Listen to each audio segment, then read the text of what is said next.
What's poppin' collective? This is your girl, the spiritual assassin, coming back with the Pickle Pal part 2, guys. So my tablet is cutting off on every 30 minutes. So each pal, I'm going to dedicate each 30-minute time slot. If it run out, then that's it for that video. But so that's how we're going to do the Pickle Pal. So each video will have its own time video associated with it. I hope that makes sense. All right, so without further ado, let's go ahead and tap into these messages, okay, guys? So I pulled from the Archangel deck. If y'all guys want to understand how I did these videos, please go back to the first video, and then you can hear the instructions on how to pick your pal. Please and thank you, okay, guys? So this is the second pal. This is the high vibrational deck.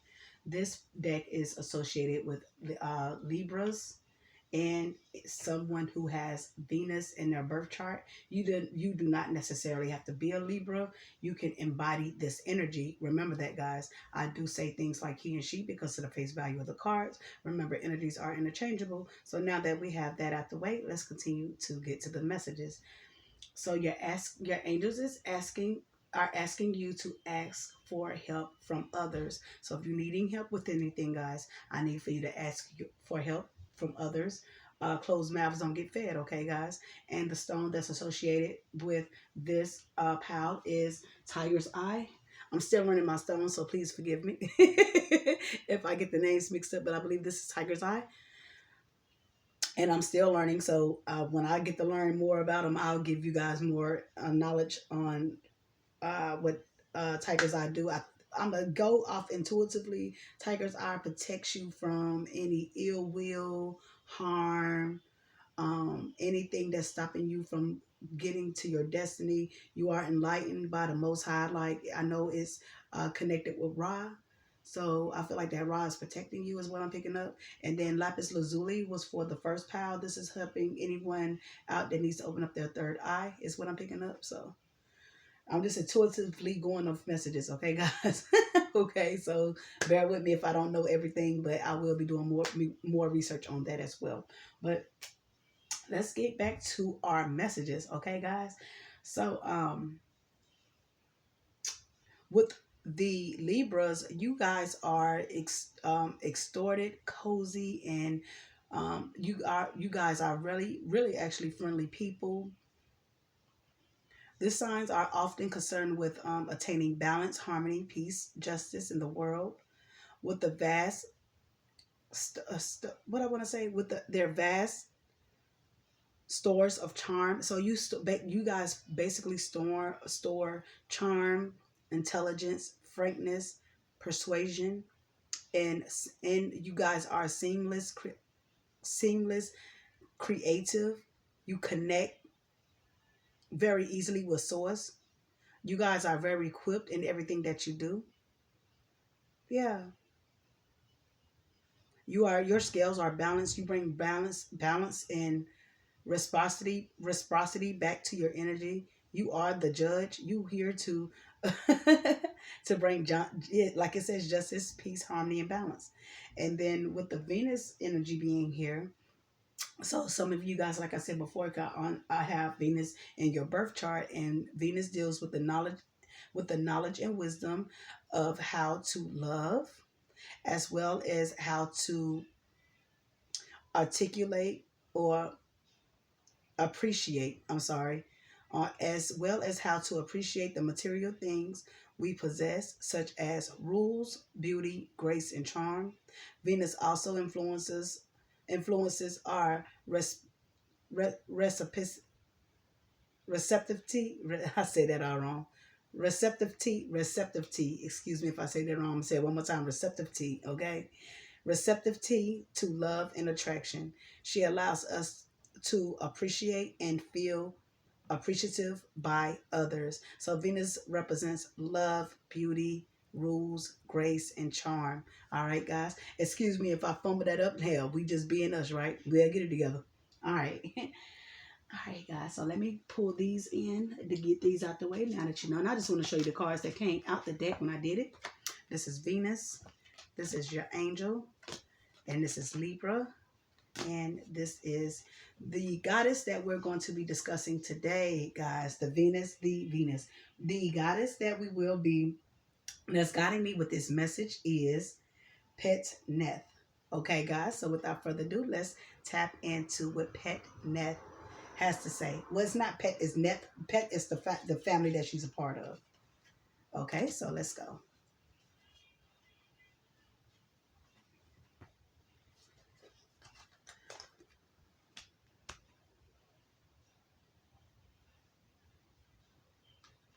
And I do want to say one thing from part one.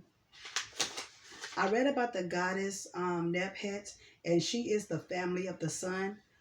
For anyone that's watching from power one to power two, so you could be associated with the family of the sun. Okay, guys, just to let you know. So let's go ahead and continue to her. What does Nep has to say to us? So let's go into contents.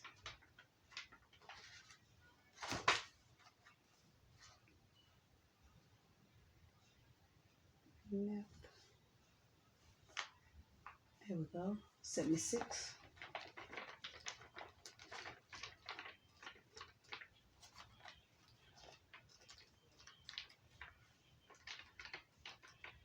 Here we go.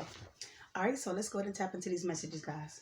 And this is what we can learn about her and see what kind of messages that she's trying to tell us through this educational book called this is called the Book of Doors Divination Deck. Okay, guys? So let's go. And she is, hold on, guys. It says from the root net to weave. And I want to see what part of the family that she's in. And Neith is part of the family of heaven. So she's speaking to you from the heavens, okay? So this could also be air sign, okay, guys, who I'm talking to. And I did pull up Libra, so she's most definitely directing me with you guys, okay? So let's go. Neith is one of the ancient deities that predated the rise of the great Egyptian dynasties. Her archaic name inscribed on the monuments is Anet, and her was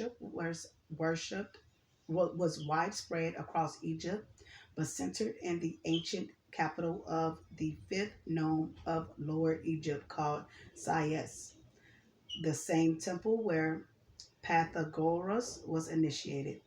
The two arrows Neith holds were ancient symbols of her city and also of the Neter herself. As a goddess of the hunt, she became a great nature spirit called Pallas, Athens, in later Greek times. But the arrow was also a symbol of the god Atum, projecting himself into existence in an early time. Neth was considered to be a personification of primeval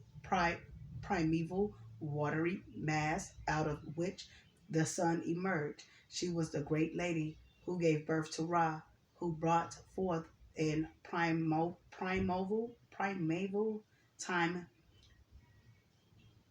Hold up. Who brought forth in primeval time herself, never having never having been created. Oh wow. Like the land of Egypt, the goddess Neith came from herself. She is a cosmic principle, not born from any god, but from her all other things came into being.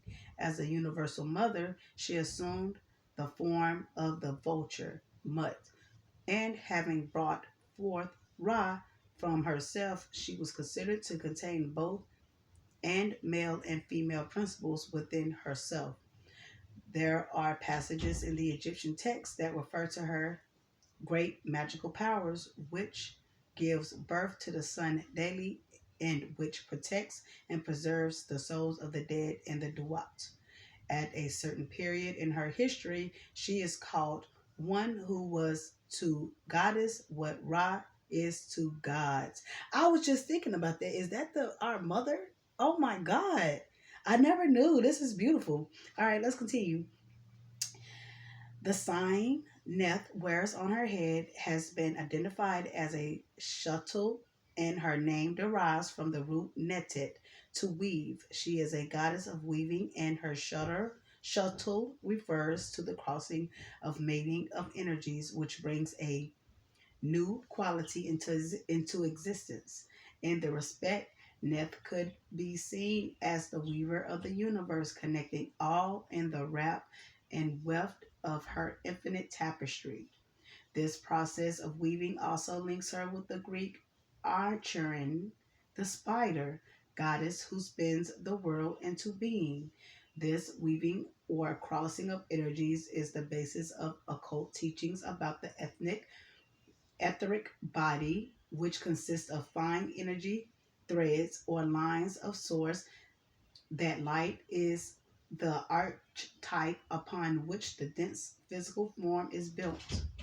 So guys, I just looked up and I have a visualization of like, it's like fibers, like optic fibers that connects the internet. So I feel like this pal who I'm talking to, that you guys are divinely guided and connected with divinity of some sort. You're connected with the universe. Okay, I just want to share that with you. You may want to look up angel number 226. Okay, guys. So let's continue to read. This field of energy that underlies every cell of the physical body also extends beyond it to form a part of what is commonly called the aura. Not only the body, but also the earth and all other living beings are permeated and kept in existence by constantly circulating patterns of etheric energy. And the dragon lines or ley lines of the earth, radiating currents of etheric energy crisscross the land in invisible patterns, and in place where several of these lines meet, a powerful vortex of energy is created. It it was in such places that the ancient temples of the Nibiru were raised. When the priests of the Heliopolis formed the great company of the gods, and attempted to replace Neith, they found the task to be hopeless because her worship was too ancient and too powerful to be dissolved. So instead, she was made into the female counterpart of Atum and given a place at the head of the company of gods, where she became the great lady, the mother goddess, the lady of heaven, and queen of gods. I got a shivery feeling on that. Ooh, yes. And she assumed all the creative powers of the sun. She was to the Egyptians the eternal female principle of life, self sustaining and self resistant, the secret unknown, and all pervading one. Even Tahuti came to her for advice as it was she who held the first of discernment and reasoning. To quote. Yes. This is a quote from Shkar de Lobez, however you pronounce that, but we're going to continue. It says, the faculty of reasoning stems from the dualization and form the comparing of two nations. Crossing is what symbolizes this idea, and crossing represents a weaving. The intermeshing of thread forms a woven fabric. Therefore, Neith is called the netter of weaving. It is a noteworthy that the hieroglyph for a notion, allied a science, knowledge, a savient, or comprehension, depicts a piece of woven material and is read sai. This weaving of Neith is also present in the mummification process. It was Neith who dressed Asar in the linen baggages, and she also watched over the embalming of the dead, the embalming of the dead, embalming of the dead. At the Feast of Lambs, a great festival in the city of Sais, candles, lamps, and torches were lit in every house in honor of the goddess Aset Neith. Her function in the Duat, apart from bestowing her divine power through the mummy wrappings, including watching over the body of Asar together with Aset, Nephet, and Serquet. She also guards the gate of Sais and is described as the unknown, the unseen, the invisible. This is the Most High coming in here. We talking to the Creator, guys. Oh my freaking God, the Creator is in here, y'all. Woo! Many Allison's is Neith's hidden nature brings to mind the dark companion star to Sirius and its mysterious function in the creation of life in this solar system. She is hailed as the great goddess within the underworld, which is doubly hidden through unknown one. And none has ever penetrated the cloak she is shrouded in. She has not been seen. She is concealed. Confirmation. Concealed. Held hidden one. Receive thou the soul of Asar, protected within thy two hands. The mysteries with which Neith was connected in the Feast of Lambs, celebrated the creative energy of the goddesses, the occult processes of generation and of magic, divinity, meaning an auspicious time to make contact and connections, integrations, and creativity. So with this pal, you're gonna be connecting with different people, ideas, places, beliefs. You're gonna be integrating into your creativity. You are co-creating your life right now is what I'm picking up. And I just want to let you guys know what I was just saying. Is this the Most High? So I can have clarification and you guys have clarification. I believe so though. Neith, can we say Neith is our creator? Oh my God, Neith is the creator. Neith is the Most High. Is Neith the Most High? Neith, we have that. Yes, she is. Neith is the Most High. Neith is the creator. This is God's name. Oh my God, the Spirit name. Oh my God, that is a big yes. And as y'all can see, I'm not moving. It's moving itself. So there we go. Power two. So we're gonna for power two is basically some affirmations. So the Most High want us to. I'm gonna make sure I put her card up because I gotta. This is power one. Okay, this power two. So I gotta make the videos on who is who. Okay, so with power one is it's just dealing with some affirmations, and we're gonna pull some tarot on that. So how I cut my decks is different, guys. So I'm going to read from the pre-shuffled messages from the decks, from how I chopped up the deck, and then we're going to get some messages, and then we're going to get tarot from there. So let's see. We got worry in a box, and I'm going to read this to you. Worry in a box. Are thoughts of worry plaguing your mind, slowing you down, and consuming your ability to focus and organize thoughts? Rest easy. There is a way to break free from the cyclical game of worry and doubt. Imagine any thought of distracting bodily sensation as an object.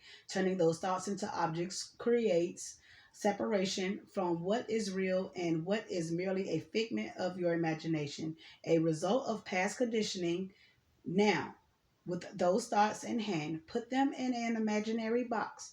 Close the lid and place it on the shelf in your mind and tell yourself that you can go back in the box at any time, but for now, it will stay on the shelf until you need it.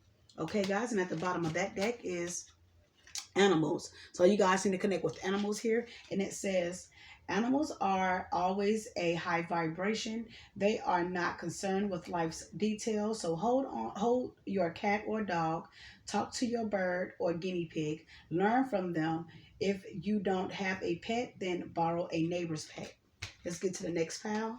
The next pile is released. And it reads, so you can see, released. And release states, when you are upset or frustrated, holding on to negative emotion lowers your vibration. To release it, journal about your feelings, talk to a friend, or confront the problem. After you release the emotion, your vibration will be elevated. If you keep going back to the problem in your mind, you will keep lowering your vibration. Focus on what is going right instead. was going right instead. Remember, a release of emotion is not a low vibrational. It is just a different vibration. Okay, guys? And at the bottom of that deck is body movement. Moving your body dissipates stagnant energy and increases your vibration. Walk, run, swim, dance, any type of movement, just do it for you. Okay, guys, let's get to the other part, the other two decks. Part of the decks. This one is everyday meditation. We must meditate every day. I need to work on that. I meditate, but I need to start working on meditating every day, though. Honestly, to make sure that my energies is intact. But let's continue to see what the card says. It says the distance between a frantic out of body state and calm, grounded state is closer than you think. Center yourself. It takes but seconds to find serenity by patiently honoring even the smallest moments of silence. For example, the next time you feel impatient at the traffic light or in line at the grocery store, pause. Feel your bottom of the seat or the car, or feel your feet on the ground. Breathe and have nowhere to go. Breathe and have nowhere to go. So take a moment for yourself. You will be calmer and more present. And at the bottom of the deck is Shazam. What words tickle your fancy? Pull them out, say them, play with them. So one of my words is, ain't no crying in the paint. No, I don't know why I say that word, but it made me feel good. Or stick a fork in them, they're done. Those are some words that I use that help get my vibration up. I hope that those words can help you too. So let's get to the other deck. Okay, guys. So we have beep, buzz, be awareness to your day. Every time you hear a beep or a buzz, your phone or computer, take a conscious breath. So these are your angels and ancestors, and the creator is trying to reach out to you to check on those angel numbers. Every time you hear beep, look at that number and look it up and see what it means to you. Okay, guys? Yes. I have tantrum time right here.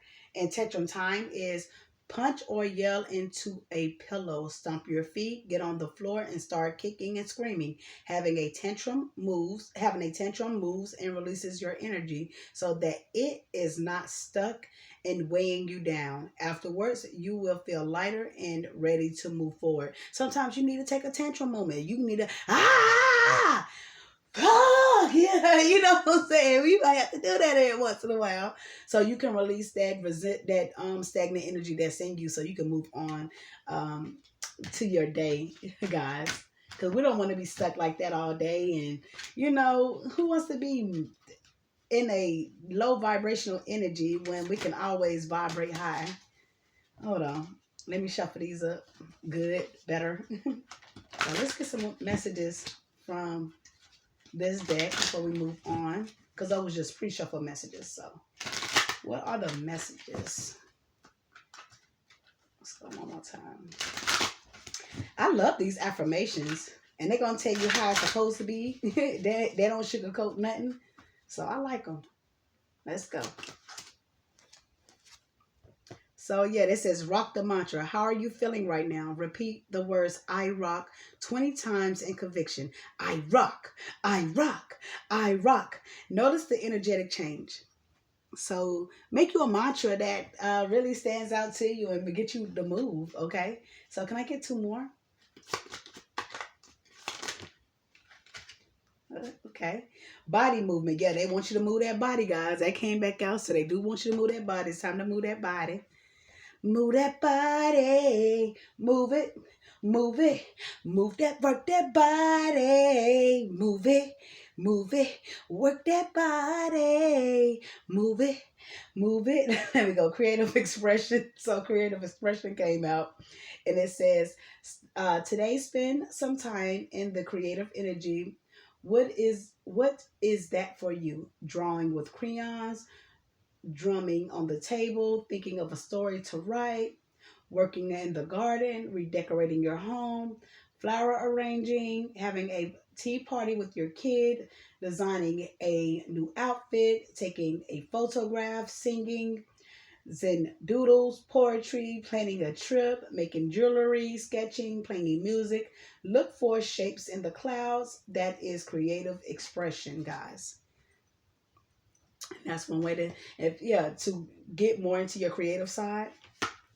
Also, I have 10 things that you joy. I want to say that bring you joy. I think that's yeah. 10 things that bring you joy. And let's read. And to bring more joy into your life, you first need to feel joy by getting into vibrational alignment with the energy that is joy.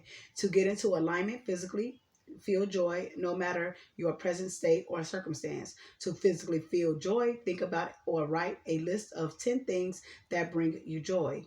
Big or small things, size is no matter. Perhaps your joy is the pleasure you feel when smelling flowers or the purring of a cat, or going for a walk. As you build your list, really start to feel the suspension sensation of happiness and joy bubble up inside of you. You are now shifting into the vibrational energy of joy. Repeat several times daily, and you'll be in awe of how quickly joy begins to manifest in your life. So maybe you feel stagnant, but I feel like if you um, focus on the lighter things in life and focus on the things that bring you joy, then you will be able to replenish any low vibrational energies with joyness by being creative, by speaking your mantras, and by moving your body. Yeah, because we want to get from these low vibes right here. And the last one is compliments. So source wants you to give compliments, or you will be receiving compliments, but it says compliments. Make someone else happy by sharing kind words. Doing so will make you happy. So I feel like that this is a time to where you thank somebody and let them know how you have changed their life, or how much you have helped them in their life. Just a simple thank you from the heart is all one needs to feel loved.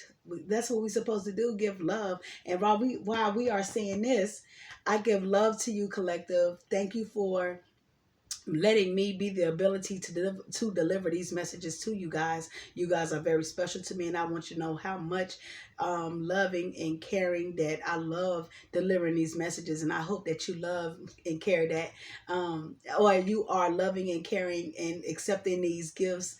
And I hope that I can deliver more to you. That's coming off of my head, so I just yes. So I just want to give you guys a compliment for letting me help you guys out. Thank you. You know. So let's continue. Let's get some tarot for the high vibrational deck. That's where we are at now. So let's put this to the side.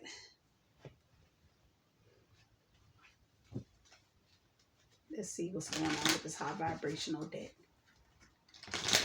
Compliments. You guys are beautiful. You guys are kind. You guys are mythical. You guys are magical. You guys are meant to do great things out here. You guys are going to do great things out here. You guys are spiritual leaders. You guys are magnificent. Yes. And I thank you guys. Thank you for letting me come and display my abilities to help you guys in your time of need. It means a lot to me, because I'm walking in my soul journey now, and I'm glad to display it with you guys. Yeah, somebody is going through a heartbreak. Someone got their heart broke with this pal. There's some truth that came out with the Ace of Swords about an emperor. This emperor is tired of juggling or being juggled. This could be your emperor could have got his heart broken. Somebody could have juggled this emperor. Let's get one more card, and we're going to do some clarification. Yeah, somebody feel overburdened in the situation right now, dealing with this pile. Possibly dealing with a Libra. You could be a Libra, or your person could be a Libra. Someone has caused judgment on the situation. So let's see what's going on with this pile right here. So can you clarify the Three of Swords for me, please? Yeah, someone ended a situation that was your person was in a third party energy, and he ended that, or she ended it. Y'all already know how to take what resonate, disregard the rest. Switch your energies around if you need to. Yeah, your person is meditating right now, praying. Yeah, because he got with someone that had misdirected plans. Someone he thought that he was going to start something new with actually came out to be something toxic. Somebody had weak ambition, undesired plans, mislaid energy and plans. This somebody was just, what I want to say, using your person, misdirecting your person for their own evil reasons is what I'm picking up. So let's continue to clarify the Ace of Swords. Yeah, it's an Ace of Pentacles coming into you. Let's clarify this Ace of Pentacles.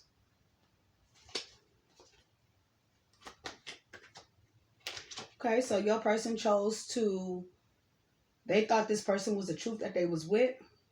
They offered their pentacle towards this person, only to find out there was a conflict, that they was in a karmic relationship. This family is going downhill over a choice that your person made. Your person chose to pick a karmic partner. They thought that she was the truth, only to find out that this family is not what he wants. He got with somebody that had misdirected energy. Somebody could have been manipulating the energy. I want to get one more card for Ace of Wands in the reverse. Who is this Ace of Wands in the reverse? This Queen of Cups he got with. Yeah, somebody who was using their emotions, manipulating him to get him back into a relationship, only to backstab him all over again. Somebody who he was in a business partnership with too. So this business is going downhill. Who is this Ten of Cups? Yeah, he thought this person was very successful. Who is this Ten of Cups? Yeah, he found out this person had 30 other third-party energies, or found out this person was doing threesomes. Damn. Can you clarify the two? Yeah, he found out that she was in a Knight of Wands energy. Somebody who was in for a short time, not in for a long time. Who is this Ten of Wands? Yeah, he didn't want to see the truth for what it was. He was stuck in his own delusional ways. He didn't want to see that this person had other secrets going on. He tried to make something work with this person. This person was very